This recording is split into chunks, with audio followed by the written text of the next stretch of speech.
Bueno, buenas tardes, buenas noches casi.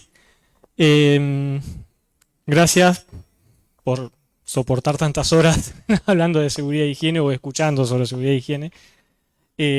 Voy a tratar de ser lo más conciso y práctico posible para que pasemos un momento agradable en estos últimos minutos que nos toca, ¿no? Para un jueves a la noche. Bueno, mi nombre es Juan Cruz Maidana, soy ingeniero industrial y ingeniero en seguridad e higiene con un diplomado en ergonomía realizado en la Universidad Nacional del Centro, aquí en Olavarría. Y bueno, me toca hablar un poquito sobre ergonomía.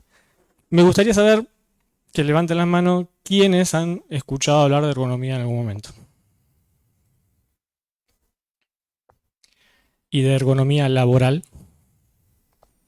Bueno, como que ergonomía tenemos un poquito más, ¿no? de conocimiento, por lo menos hemos escuchado silla ergonómica, silla de juegos o de videojuegos ergonómica, diseño ergonómico, como que tenemos un poquito más de afinidad con el término, ¿sí? Ahora, cuando hablamos de ergonomía laboral, hay como un poquito menos de porcentaje de población que conoce, ¿no? De qué estamos hablando. La idea es que hoy hablemos de ergonomía laboral, ¿no? O por lo menos aplicada en ámbitos laborales. Viene de, bueno, la raíz de la palabra ergonomía viene de ergon trabajo, nomos que es ley, o sea que podríamos decir que la ergonomía analiza o estudia, ¿sí? el trabajo de las personas dentro de su ambiente laboral. ¿Sí? ¿Para qué? Como hoy estuvo explicando el médico y estuvo explicando los ingenieros que han pasado, tratar de evitar la aparición de enfermedades profesionales relacionadas a trastornos musculoesqueléticos. Y vamos a ver que no solamente son trastornos musculoesqueléticos, sino también pueden aparecer riesgos psicosociales en algún momento dentro de nuestros ámbitos laborales, ¿no? Con lo cual es una disciplina científica, es multidisciplinar. ¿Por qué? Porque varias disciplinas interactúan en esta disciplina, valga la redundancia. Por ejemplo, antropometría, medicina, ingeniería, diseño industrial. ¿Sí? Tenemos como varias disciplinas que aportan al desarrollo de esta disciplina. Estudia las relaciones entre el hombre, la actividad que realiza y los elementos del sistema en que se haya inmerso, con la finalidad de disminuir cargas físicas, mentales, psíquicas del individuo y de adecuar los productos, sistemas, puestos de trabajo y entornos a las características, limitaciones y necesidades de sus usuarios, buscando optimizar su eficacia, seguridad, confort y el rendimiento global del sistema. Con lo cual, parece que abarcamos de todo. Es bastante amplio el tema. Y la realidad es que, bueno, desde, ¿no?, la filosofía de la ergonomía intentamos de que el hombre trabaje o se desarrolle en un ambiente confortable, adecuado, que no lo lastime y que además pueda ser productivo. Si no hay productividad en el medio, no hay ganancia, si no hay ganancia, no hay empleo que valga, ¿no? Eso queda claro. Esto es trabajo. No pasa. Hacele clic arriba de la pantalla.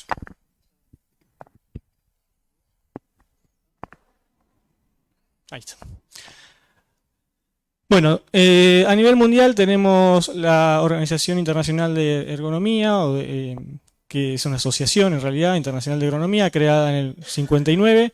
En Argentina, desde el 2002 a esta parte, tenemos la Asociación de Ergónomos de Argentina, que está vinculada a la Asociación Internacional de Ergonomía, o es parte, y digamos, son como organismos que están regulando o trabajando continuamente en la generación de nuevas normas y investigando sobre enfermedades que aparecen por cuestiones ergonómicas, ¿no? O factores disergonómicos. Como que a nivel mundial hay dos escuelas, una es la americana y la otra es la europea, a grandes rasgos. La americana como que es más va al grano, ¿no? Piensa que el hombre es parte del sistema como si fuera una máquina más, con lo cual en laboratorios lo trata de analizar y sacar valores límites admisibles para poder trabajar, ¿no?, en cuanto a riesgos ergonómicos. Y la europea, un poco más filosófica tal vez, y que más nos gusta a nosotros, que el hombre no es una máquina más del sistema, sino que, digamos, está interactuando continuamente, ¿sí? Y que no es una máquina en la realidad.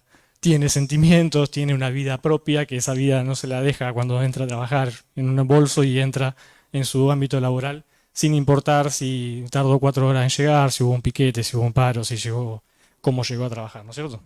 Entonces analiza más todo el entorno y el sistema donde trabaja el hombre. Analiza la actividad. Se entiende que en un trabajo no siempre hacemos lo que está arreglado, ¿no? A veces en el trabajo hacemos más que lo que está arreglado, ¿no? Lo que está por procedimiento. Entonces, si nos basamos solamente en lo que está arreglado, no estaríamos viendo el resto. Lo puse a modo de referencia local en Argentina, pero también un poquito para que, no sé si lo conocen, que lo googleen. Juan Macé es un pueblo de Córdoba, no sé si han andado por Córdoba y han pasado seguramente.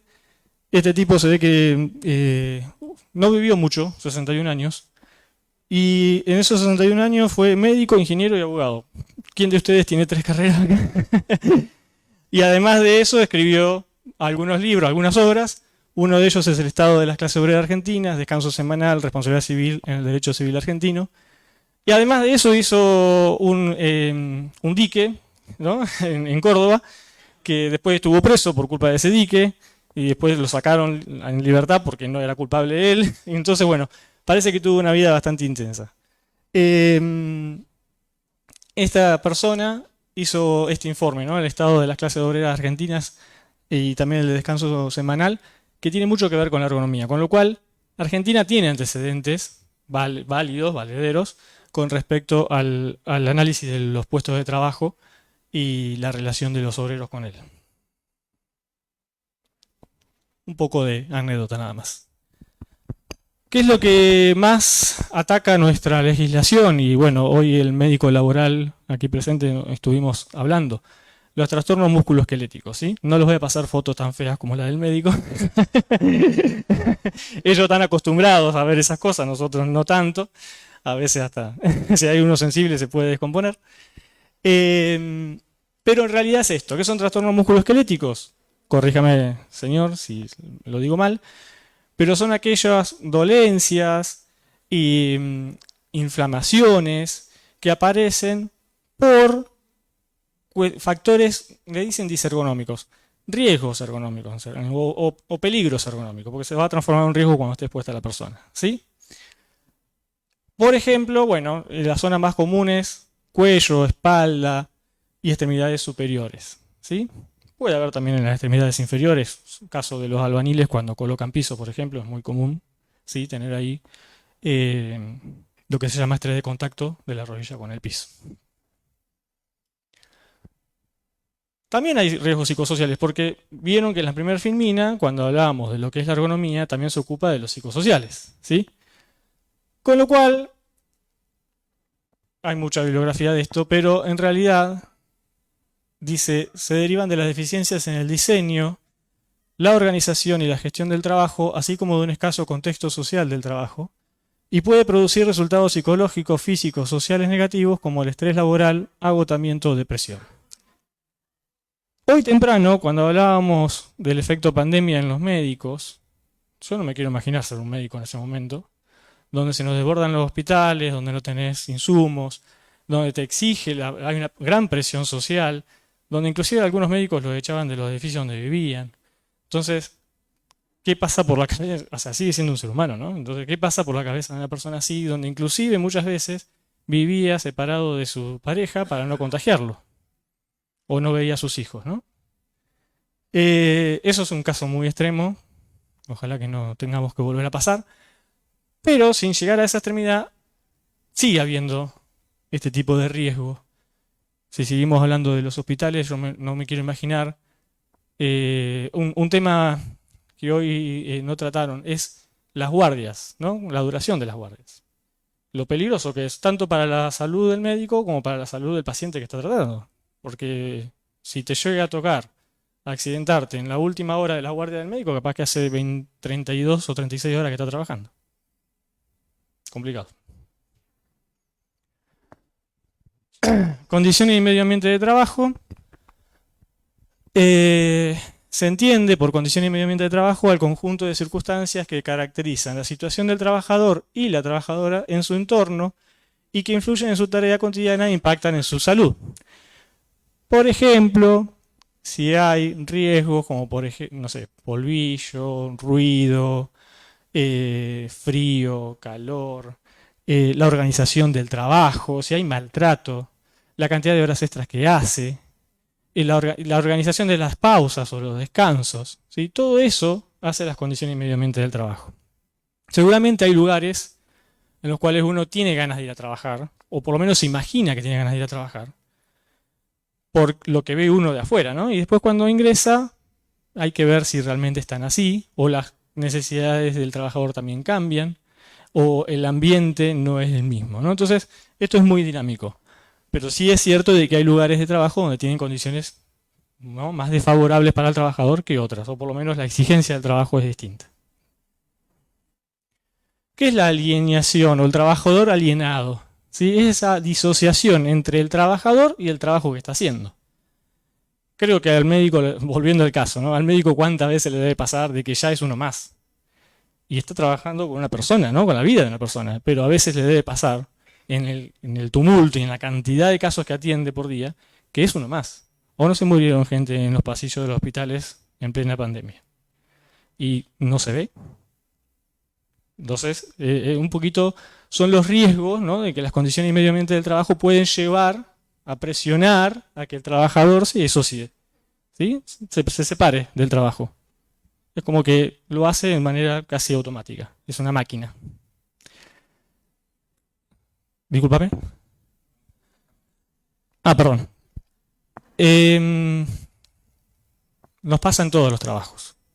Muchas veces por exceso, porque hay más de un trabajo, porque lamentablemente, digamos, los desequilibrios económicos que hay en un país como este, muchas veces ocurre de que las personas acceden a hacer trabajos que no están contentos de hacerlo, no les gusta hacerlo, por ejemplo, ¿sí? Entonces, esto puede ocurrir muy seguido. Vamos a la legislación argentina, que volviendo a lo que hoy comentaba el ingeniero al principio, es obligatoria y sin embargo no se aplica. O se aplica poco o se aplica mal.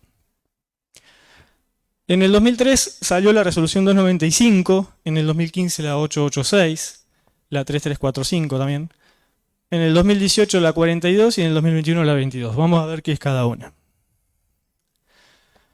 En el 2003, con la 295, como introducen el tema de la ergonomía, ¿no?, en la legislación nuestra, un poco más firme que en las otras legislaciones que había anteriormente, y sacan lo que es el programa de ergonomía integrado. El programa de ergonomía integrado, si uno lo lee o lo interpreta, no es más que casi un sistema de gestión, ¿no? Es detectar los riesgos, digamos, describir los puestos, detectar el riesgo ergonómico, analizar el riesgo ergonómico, verificar, digamos, de hacer un plan de acción y controlar ese plan de acción para eliminar ese riesgo o reducirlo. La verdad es que como estaba, mucho no se interpretaba y quedó, ¿no?, para que un gris ahí donde la mayoría no lo aplicaba. Y da herramientas para analizar levantamiento manual de cargas a través de unas tablas, que son bastante fáciles de interpretar, ¿no?, desde dónde hasta dónde levanto, qué distancia horizontal tiene y qué frecuencia levanto en el día, es el máximo que podría estar expuesta la persona. El método NAM para movimientos repetitivos en miembros superiores, ¿no?, es verificar qué ciclo tiene, qué frecuencia tiene, qué fuerza pico genera al hacer ese movimiento la persona con las manos, y verifica a través de un gráfico si está dentro de la zona de peligro o dentro de la zona segura. Carga térmica, lo mismo, tanto frío como calor, ¿no? Hay también un método para poder estimar si realmente está en una zona de riesgo o no la persona. Y vibraciones, tanto de manos o de cuerpo entero, miembros superiores o cuerpo entero, también nos da unas tablas con la aceleración de vibraciones y cuánto es el tiempo que puede estar expuesta la persona de acuerdo a esa aceleración. Lo importante ahí después es quién mide, con qué mido, o si me baso en los manuales que la máquina me está dando para poder determinar si está o no expuesta la persona, ¿no?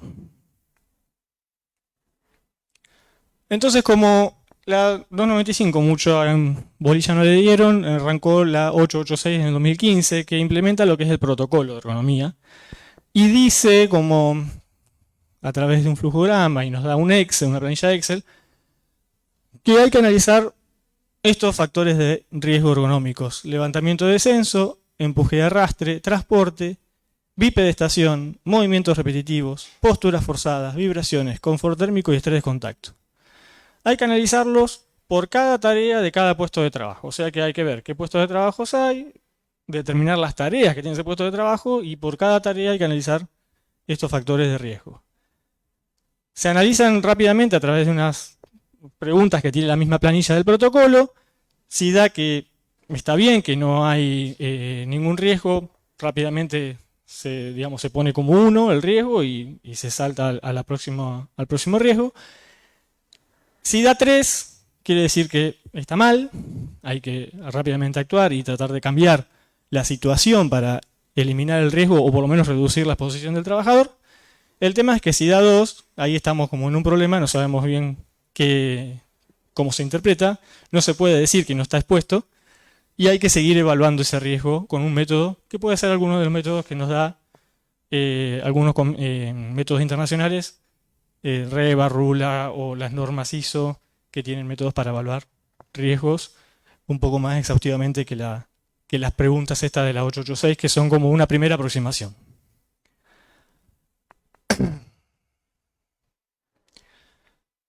La 3345 nos da unas tablas para analizar cuánto es el límite que podemos transportar cargas manualmente o empujar o arrastrar, ¿sí? Y la 42 nos habla de lo que es bolsas de cemento. Para aquellas bolsas de cemento con peso superior a 25 kilos necesitamos usar una ayuda mecánica. Y para los productos cárnicos de más de 32 kilos también ayuda mecánica.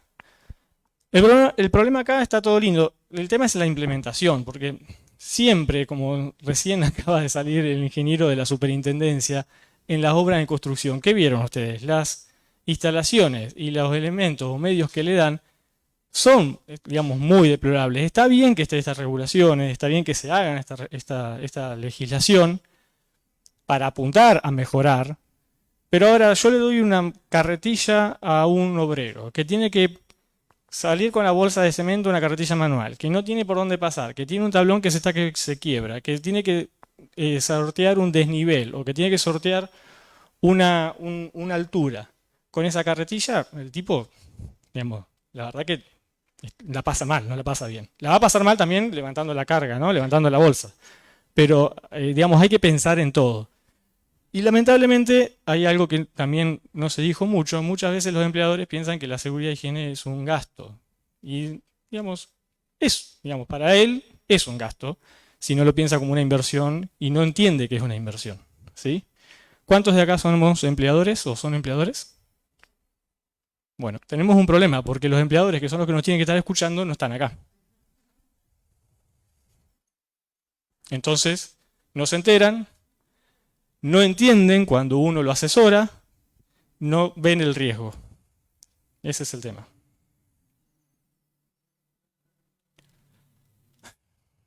Bueno, conclusiones. Es cierto que la ergonomía es multidisciplinar. Necesitamos de muchas disciplinas para poder trabajar y hacer un buen diseño de un puesto de trabajo. Es cierto que en nuestra legislación por lo menos lo exige y está bien que así sea, que el ergónomo debe trabajar junto con el médico laboral. Y acá hay otro problema. Muchas veces tenemos servicios de seguridad y higiene en las empresas o sobre todo en las pymes, no hay médico laboral. O el médico laboral es externo, que solamente lo consultan por algún motivo en particular y no tiene una continuidad, no sabe ni de qué se trata el trabajo, ni de qué está haciendo el operario, ni cómo son los puestos de trabajo, ni de qué riesgos hay. Eso pasa mucho.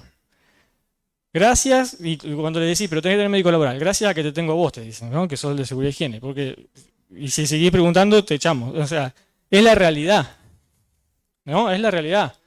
Porque los pymes son chiquititas, no tienen, digamos, una constructora chiquita, no tiene médico laboral. Es la realidad. Una curtiembre media pequeña, y puede llegar a tenerlo si se lo exijo, o se lo exige la RT, porque entró en un programa de reducción de siniestralidad, si no, no lo tiene. Anda a buscar los preocupacionales a un, no sé, a un supermercado chiquito de acá, local, ¿no? No uno de los grandes. Es probable que no lo tenga. Y en el supermercado de riesgo ergonómico hay un montón. Hay carnicerías, hay verdulerías, transporte de carga, posiciones forzadas, movimientos repetitivos, hay de todo. Em, digamos, la legislación argentina es de aplicación obligatoria. Si el protocolo de la 886 al menos se aplica bien a conciencia entre el ingeniero de seguridad y higiene o el ergónomo y el médico laboral, y eso queda registro y además contás con los exámenes preocupacionales, facilita mucho cuando aparece un trastorno musculoesquelético porque ya tenés mucha información previa para poder analizar si realmente es una enfermedad profesional o se trata de un accidente o es algo que la persona no estaba ni siquiera eh, eh, uy, se me fue la palabra, perdón, eh, expuesta al riesgo, ¿sí? Con lo cual, si no hay exposición, si la persona no estaba expuesta o no se puede demostrar que la persona estaba expuesta a ese riesgo, no es una enfermedad profesional. Bueno, es cierto que la adecuada aplicación de la ergonomía mejora los ambientes de trabajo y los vuelve más productivos. La verdad que si uno diseña bien el puesto de trabajo a conciencia y elimina esos riesgos ergonómicos, que muchas veces no se trata de erradicarlos del puesto de trabajo, ¿no? Sino muchas veces es cómo hago las pausas para que la persona descanse y de esa manera no quiere decir que se vaya a tomar un café o estar en una silla sin hacer nada. Tal vez es rotar de puesto de trabajo y el que estaba parado ahora está sentado y ya no está a esas 2 horas y media o 3 parado que lo puede llegar a generar una bipedestación y se sentó y ya cambió. O simplemente es acercarle una banqueta para que pueda alternar entre parado y sentado, siempre y cuando no haga demasiado esfuerzo, porque si hace mucho esfuerzo de sentado no lo puede hacer, por lo que explicó el médico, ¿no? Que aparecen las hernias. Eh, son, digamos, la verdad que instrumentos muy sencillos que cambian mucho la valoración del riesgo cuando uno lo vuelve a analizar. Y no se necesitan en ocasiones grandes inversiones. A veces sí, a veces es necesario cambiar o implementar una máquina o implementar un nuevo mecanismo. Pero muchas veces es cuestiones de analizar cómo son las pausas. ¿Cuándo se toma la pausa la persona? Porque si uno tiene movimientos repetitivos y la persona puede hacer una pausa cada hora, hora y media, o ya esa hora última, ya con una pausa de 10 minutos o 15, ya la tenemos casi eh, este, mitigada. Y obviamente que la adecuada aplicación de la ergonomía, como la seguridad y higiene que estuvimos hablando recién, tiene un impacto social positivo porque evidentemente vamos a tener una población trabajadora activa sana y tener una población trabajadora activa sana nos beneficia a todos. Como potencial de país, ¿no? Económicamente hablando, es mucho mejor un país que tiene su población sana que una población lastimada, enferma, que además está consumiendo de digamos, las cuestiones sociales, ¿no? De los planes de garantía social que tenemos para poder paliar cuestiones de trabajadores que no están trabajando, ¿no? Porque perdieron su trabajo lamentablemente o fueron expulsados del sistema de trabajo. Ni hablar de los sistemas de salud. No sé si va a andar esto, yo lo intenté, por lo menos mi computadora andaba, acá estamos en otra computadora. Y son dos películas, son conocidas, obviamente la de Chaplin todo el mundo la conoce, pero un poquito viene como para finalizar el tema de la ergonomía.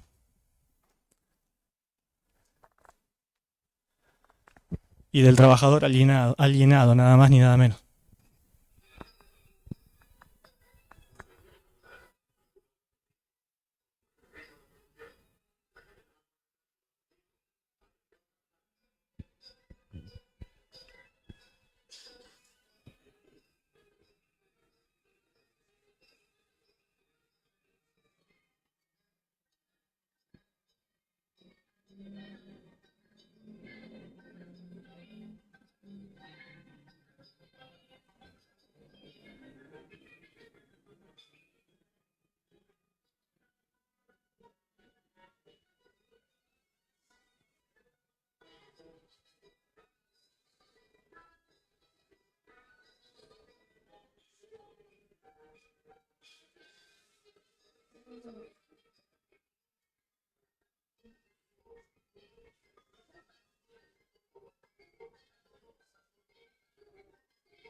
Bueno, una sátira, pero que viene bien porque me parece que como que resume, ¿no?, todo lo que se habló de las condiciones y medio ambiente de trabajo.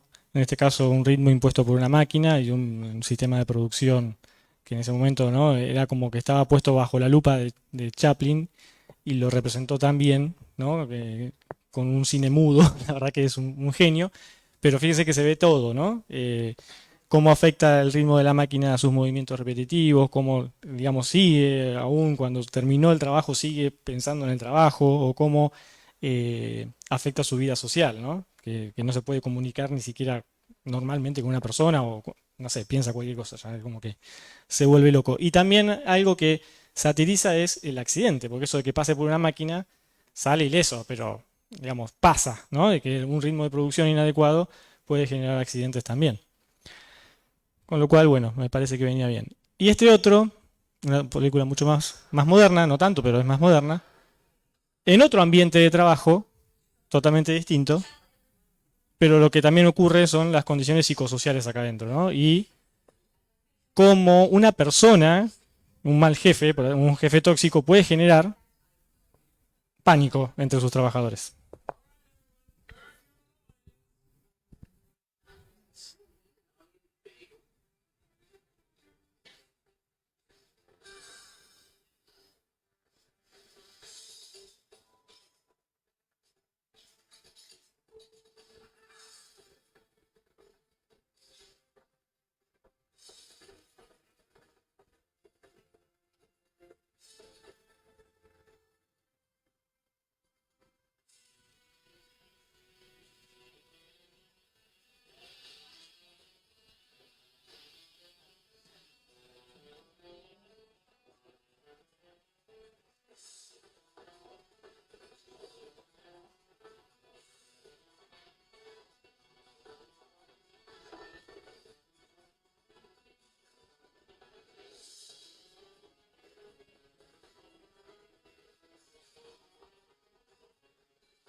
Ambientes laborales distintos, evidentemente, ¿no? Este es como una revista de modas, pero con condiciones laborales que pueden también perjudicar al trabajador. No sé si han visto la película, pero creo que representa muy bien el estrés que genera, ¿no? El hecho de tener un mal ambiente laboral y las cuestiones que eso vive después, porque no solamente afecta dentro de su trabajo, sino también fuera, ¿no? De su labor. Bueno, era eso nada más. Gracias.